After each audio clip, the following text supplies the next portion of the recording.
We have an important conversation here today. Going to bring in Dina, who just happens to be at the news desk. Hi, Hello. Steph. Hi, everybody. People have been looking at this date for some time. Today, Yes. January 19th, it is the final day of President Trump in office, and we see the inauguration, which will be tomorrow. It's going to be an important day. Today will be an important day. Tomorrow will be an important day. For a bunch of reasons and so many things to look out for and watch. And it's going to be airing here on City TV tomorrow at 11 a.m.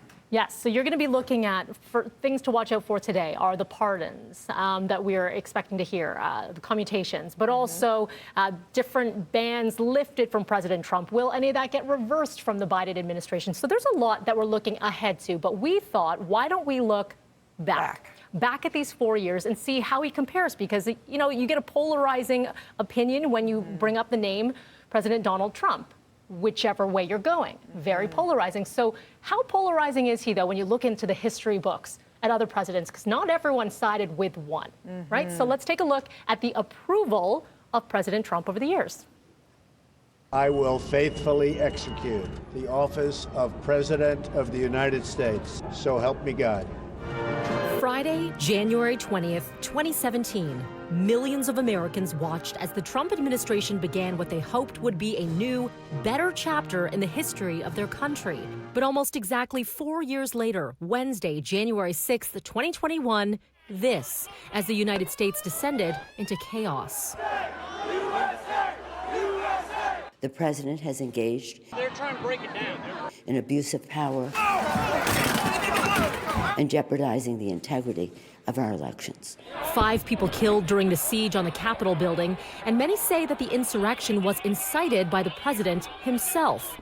In the midst of the mayhem, Donald Trump had this message for his supporters. We love you. You're very special. But as condemnation came from across the world, an about-face. Those who engaged in the attacks last week will be brought to justice. Without objection, the motion to reconsider is laid upon the table. The Democrats and some Republicans fired back quickly, making Donald Trump the first president in history to be impeached twice. A new Quinnipiac University poll finding that President Trump's approval rating stands at 33%, while his disapproval is at 60%.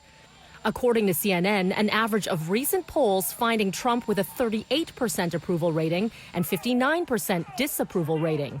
In a Fox News poll taken after the insurrection on Capitol Hill, a whopping 42% of participants said that Trump will be remembered as one of the worst presidents in history, with 22% saying he'll be seen as one of the greatest. I, George Herbert Walker Bush. C-SPAN's most recent presidential historian survey, conducted in 2017, ranked George H.W. Bush the 20th best president, beating out his son, George W. Bush, who came in at number 33. Other notable commanders-in-chief included John F. Kennedy at number 8, Ronald Reagan at number 9, and Barack Obama at number 12. And at the top, Abraham Lincoln. And I say very modestly that I have done more for the African-American community than any president since Abraham Lincoln. Trump will not be ranked until the official completion of his presidency. But let's not forget that despite criticism over his handling of the COVID-19 pandemic and months of sometimes violent protests against racism, Donald Trump still has the support and loyalty of millions of Americans.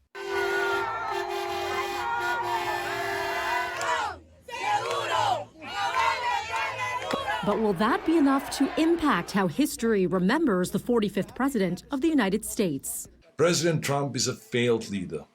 He will go down in history as the worst president ever. The good thing is that he soon will be as irrelevant as an old tweet.